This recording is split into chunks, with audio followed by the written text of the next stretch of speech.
siang semuanya. Nah, sekarang saya akan berbicara soal organoids gitu. Jadi apa sih organoids itu? Organoids adalah suatu struktur multiseluler yang memiliki arsitektur dan fungsi yang mirip dengan organ di in vivo ya, karena dia dikembangkan dari sel punca di dalam laboratorium gitu. Jadi arsitekturnya akan mirip dengan organ ya, walaupun dia dikembangkan secara in vitro gitu. Nah, sumbernya bisa dari embryonic stem cell atau dari pluripotent. Ada banyak potensi untuk penggunaan organoids ini. Saya sebutkan di sini beberapa, misalnya sebagai alternatif untuk uji obat pada hewan, atau alternatif untuk screening obat, atau juga sebagai model penyakit gitu ya, untuk pengembangan terapi lanjutan dan pengobatan regeneratif. Di Indonesia sendiri sebenarnya penelitian ini sudah mulai dilakukan gitu ya, seperti dikatakan di website BRIN gitu, Badan Riset dan Inovasi Nasional, bahwa mereka mendukung teknologi stem cell sebagai pengobatan berbagai penyakit regeneratif dan membuka berbagai skema pendanaan untuk riset terkait teknologi ini gitu ya. Dan di UI juga sudah ada gitu ya, Medical Science Cluster yang melakukan riset untuk mengembangkan organoids, contohnya liver organoids. Jadi kita lihat ini bukan suatu mimpi yang cuma ada di negeri barat gitu ya, tapi di Indonesia juga kita sudah lakukan hal ini ya, pengembangan stem cell sampai menjadi organoids. Nah, tentunya setiap riset selalu ada isu etikanya ya, tapi saya hanya membatasi pembahasannya hanya dua, yaitu tentang sumber dari raw materialnya dan dari moral status cerebroids ya, atau brain organoids. Tadi seperti dikatakan bahwa sumber yang bisa diambil untuk pengembangan stem cell ini adalah bisa dari embrionik maupun dari sel somatik dewasa. Ya, sel somatik dewasa ini akan diprogram ulang melalui induksi sehingga dapat menjadi sel pluripotent yang dapat berkembang menjadi berbagai organ. Yang menjadi masalah tentunya ada ini ya, yang berasal dari embrionik. Tadi udah banyak dibahas ya, karena in vitro fertilization maka ada surplus embrio yang sudah ada pada nyatanya, bukan cuma teori tapi benar-benar sudah ada. Dan walaupun di Indonesia memang tidak boleh digunakan untuk riset harusnya, tapi di banyak negara embrio ini sudah diambil dan dihancurkan untuk diambil stem cell-nya gitu ya. Dan ini akan menjadi isu gitu ya, karena ini merupakan pelanggaran terhadap martabat manusia dan kesucian hidup.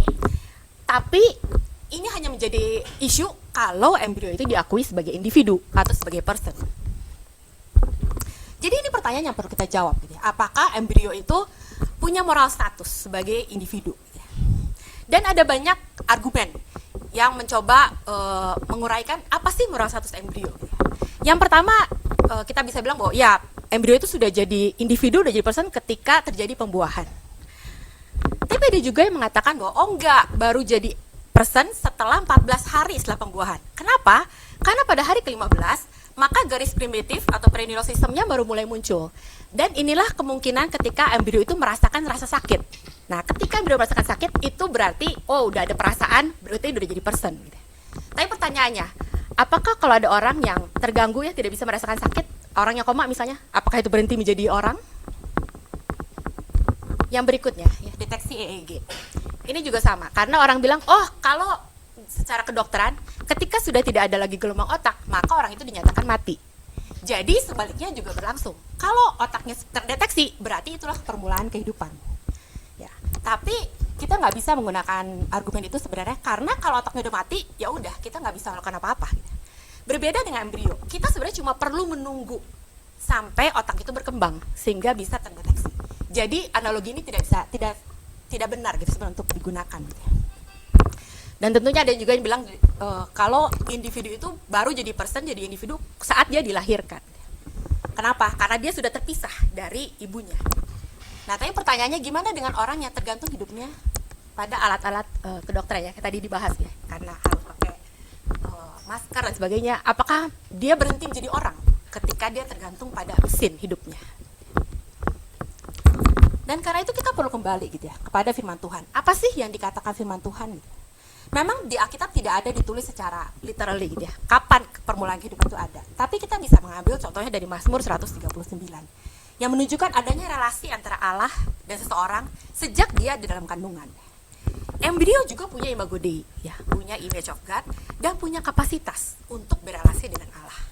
Dan bahkan dalam doktrin inkarnasi, kita juga meyakini bahwa kita percaya inkarnasi tidak terjadi setelah Yesus dilahirkan. Kenapa? Karena sejak dalam konsepsinya, dia sudah dikandung oleh Roh Kudus dalam kandungan perawan. Jadi bukan Yesus itu menjadi Yesus ketika dia lahir, tapi dia sudah jadi juru selamat kita juga dalam kandungan.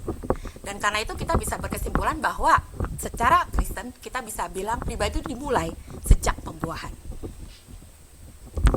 Nah, dalam etika Kristen ya, pengambilan keputusan kita juga berakar pada identitas kita sebagai orang Kristen. Ya, memang secara Kristen kita nggak boleh tenggelam dalam pesimis seolah-olah kita tidak bisa berbuat apa-apa untuk memperbaiki masyarakat, karena nanti takutnya kita mengganggu rencana Tuhan.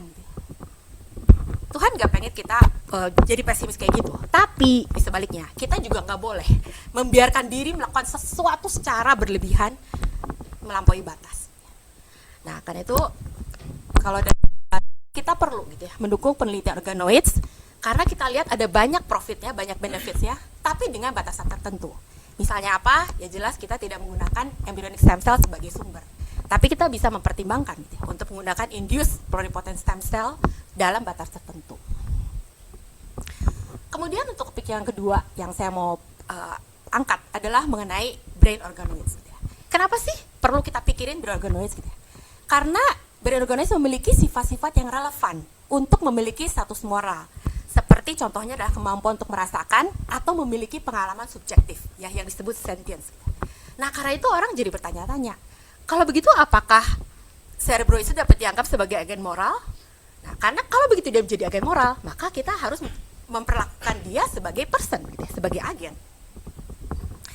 Nah, ini menjadi menarik gitu ya, karena ada satu grup ya, grupnya Alison Moultrie yang mengembangkan cerebroids yang menunjukkan aktivitas EEG yang menyerupai aktivitas otak bayi prematur dalam usia 25 sampai 39 minggu.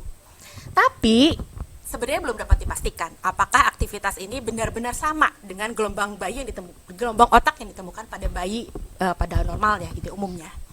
Dan sebenarnya meskipun organoid merupakan model yang baik untuk organ in vivo, tapi sebenarnya masih ada kekurangan vaskularisasi gitu. Jadi organoid itu tidak bisa menjalankan semua fungsi seperti yang ada di organ normal.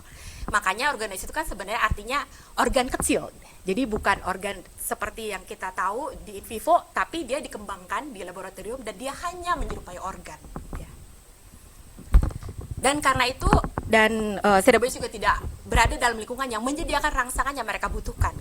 Dan bahkan jika mereka menerima rangsangan tersebut, juga tidak bisa memprosesnya pada tingkat fisik. Dan karena itu kita sulit untuk berargumen gitu ya, bahwa cerebroid memiliki kesadaran, karena dia bukan organ yang berfungsi sepenuhnya seperti yang ada dalam satu organisme. Dan yang kedua, gitu, argumen kedua bahwa jika kita melihat otak atau cerebroid sebagai agen yang memiliki status moral, maka kita sebenarnya mereduksi individu menjadi otak atau pikiran saja. Ya, pada tadi pagi kita udah bahas bahwa kita tidak seharusnya mereduksi seorang karena kemampuan berpikirnya, karena kemampuan fungsionalnya gitu. Tapi manusia itu punya martabat karena dia adalah manusia. Gitu. Dan penelitian neuroscience juga menekankan adanya kesatuan antara interaksi organik antara tubuh dan jiwa gitu ya. Dan karena itu menurut pandangan integratif ini, pikiran tidak bisa dipisahkan dari tubuh. Karena proses fisik di otak dan keadaan mental seseorang itu saling bergantung dan ada timbal balik gitu ya. Dan karena itu kita membutuhkan kesatuan tubuh dan jiwa gitu ya. Karena itu kita bisa bilang bahwa meskipun cerebroid punya potensi untuk mengembangkan pikiran, sulit untuk kita menyatakan bahwa mereka punya status sebagai agen moral. Karena meskipun cerebroid berasal dari sel manusia, kita tidak dapat menyimpulkan bahwa cerebroid punya status moral yang sama seperti individu yang terdiri dari tubuh dan jiwa. Ya, karena itu kesimpulan saya adalah bahwa penelitian organize menunjukkan hasil yang sangat menjanjikan yang dapat membawa kebaikan bersama. Dan karena itu kita perlu menyambut gitu ya penelitian ini. Karena sebagai orang Kristen kita perlu menyambut semua penelitian yang termasuk pengembangan organisasi cerebroid yang punya tujuan untuk mengurangi penderitaan selama dalam batas tertentu. Ya, dalam hal ini tidak melibatkan penghancuran embrio manusia. Terima kasih. Sekarang saya kasih kesempatan 3. Kalau saya nggak salah baca, secara genetik itu manusia tuh paling mirip dengan hewan tuh babi ya. Iya. Secara genetik. Nah, jadi banyak maksudnya banyak obat-obatan yang dikembangkan tuh dari ya dengan berdasarkan penelitian terhadap babi. Contohnya insulin ya untuk pengobatan diabetes. Itu asalnya dari penelitian menggunakan babi. Dan mungkin ke depan bisa dikembangkan organoid itu berasal dari organ babi. Ya, dan kemarin waktu kalau nggak salah beberapa bulan yang lalu uji coba penggunaan jantung babi untuk menggantikan jantung manusia, dan itu bisa bertahan beberapa minggu sebelum orang itu meninggal. Pasiennya itu emang udah gagal jantung sih, jantungnya rusak, harus transplantasi jantung gitu. Apakah penggunaan organoid dari hewan itu merusak gambaran citra diri kita sebagai imago Dei? Terima kasih. Saya selalu ingat gitu ya, dulu dosen saya bilang bahwa manusia itu bukan simpanse gitu ya, manusia tetap manusia dan simpanse tetap simpanse gitu. Jadi pengujian obat terhadap simpanse, kalaupun itu berhasil, belum tentu berhasil pada manusia. Ya. Nah, sama juga kalau misalnya kita ambil darah, kita uji pada darah, atau ini organoids ya, kita kadang ngomong organoids. Kita uji pada organoids, jantung misalnya, berhasil nih, belum tentu berhasil di manusia. Kenapa? Karena sama organoids, jantung tidak sama persis 100% dengan jantung manusia. Walaupun selnya sama. Selnya kan dari manusia ya. Ini kan kita ngomongin organoids yang selnya dari sel manusia ya. Kita nggak ngomongin dari sel hewan lain gitu. Jadi yang dari sel manusia aja belum tentu berhasil ketika benar-benar diberikan pada manusia. Kenapa? Karena organoids pun bukan 100% sama dengan manusia gitu. Nah, sekarang pertanyaan kedua mengenai xenotransplantation. Ya, tadi soal sama dengan adopsi gitu ya. Sebenarnya saya pengen tanya juga gitu ya. Kalau adopsi embrio ini kan berarti embrionya kan dari pasangan lain ya. Seberapa besar kemungkinan dia berhasil ketika ditanamkan di rahim seseorang yang 100% beda genetik gitu kan. Nah, tadi iseng-iseng Hedwin lihat, oh katanya sekitar 25% kemungkinannya. Ya berarti sama ya. Karena semua sesuatu yang asing dimasukkan dalam tubuh, termasuk xenotransplantation, itu pasti ada kemungkinan rejection dari penerimanya. Gitu loh. Jadi seberapa besar keberhasilannya? Ya tergantung ya seberapa besar kesuksesan kita untuk meredam imun yang ada di dalam tubuh kita untuk bisa menerima xenotransplantation itu. Gitu. Ya itu sih. Pada awalnya pasti angka kegagalan pasti tinggi, tapi seiring dengan berkembangnya teknologi pengobatan kayak gitu dengan obat-obatan, mungkin angka iya, keberhasilan akan semakin naik, betul. Maksud saya, apakah kalau kita menggunakan organoid Dari yang lain non-human gitu ya. bagaimana pandangan teologi secara Kristusnya gitu? Apakah itu merusak dataran kita sebagai imago Dei gitu? Kalau yang karena saya pernah mempelajari tentang jadi xenotransplantation tapi untuk cerebroids ya, karena itu kan saya fokusnya di cerebroids di otak gitu. Selama itu merubah identitas seseorang ya, karena brain itu kan direlasikannya dengan identitas. Itu sebaiknya tidak dilakukan karena identitasnya berubah. Ya tapi kalau misalnya liver misalnya atau jantung gitu, apakah itu mengubah identitas seorang? Saya sih masih tanda tanya gitu. Jadi kalau ya saya nggak berani bilang 100% boleh atau enggak, tapi saya sih masih oke lah, mungkin kita masih bisa pertimbangkan, masih bisa kita gali gitu, selama itu tidak mengubah identitas seseorang. Baik, selamat siang Bu, izin bertanya, mungkin terkait cerebroid ya. Ada dua. Yang pertama itu adalah sebenarnya penelitian cerebroid ini akan diarahkan untuk mengobati apa atau mengenhance apa? Apakah dari sisi personality pasiennya atau mungkin atau mungkin pengembangan limbic system ya, jadi rentan ke emosi positif atau emosi negatif, pengembangannya akan ke arah mana? Itu yang pertama. Dan yang kedua, izin mengonfirmasi lagi, berarti secara teologis apakah Ibu setuju terkait pemakaian cerebroid? Karena sepengetahuan saya personality dan kecenderungan emosi itu juga ada diturunkan secara genetik gitu loh. Dan kalau mau dibaca di psikiatri itu kemungkinan anak depresi itu dari orang tua yang bisa depresi juga ada kecenderungan seperti itu. Kalau saya sih mungkin lebih memegang yang kedua dulu ya, karena lebih gampang. Saya memegang kesatuan tubuh dan jiwa itu ya. Jadi sulit untuk saya berargumen bahwa cerebroids itu punya status sama seperti manusia, karena dia cuma organ. Gitu loh. Jadi statusnya nggak bisa kita samakan dengan manusia yang terdiri dari tubuh dan jiwa. Kalau tadi diomongin ya emosi itu mungkin bisa kita turunkan dari orang tua dan sebagainya, ya itu apalagi ya, manusia itu bukan cuma tubuh dan jiwa tapi juga dipengaruhi oleh kulturnya, lingkungannya gitu loh. Makanya kita bisa bilang orang itu punya narasi sendiri gitu. Kayak tadi pagi kan dibilang bahwa itu ada narasinya gitu loh. Ketika narasinya dirubah bisa jadi personalitinya berubah gitu. Nah karena itu manusia itu perlu dipandang secara holistik. Nah, kalau kita setuju bahwa cerebroid itu berarti sama dengan orang, berarti kita mereduksi seseorang menjadi pikiran saja atau menjadi otak saja. Dan karena itu nggak bisa saya menerima bahwa cerebroid itu sama dengan orang. Nah, jadi penelitiannya untuk apa? Ya, saya sih melihat lebih ke ini ya, misalnya screening obat gitu ya. Terus misalkan kita karena kita di lab itu kan bisa ngelihat ya perkembangannya dari sel, jadi jaringan, jadi otak dan sebagainya. Nah, itu kan kita bisa amati dan kita bisa lihat bisa intervensi obat apa atau bagaimana perkembangannya sehingga kita bisa menjadi model penyakit gitu loh, model perkembangan. Iya, itu yang ya saya pikir bisa dilakukan ya. Dan mungkin ya regeneratif kalau ada sel yang rusak bisa diambil gitu. Seperti itu sih. Dulu untuk semuanya.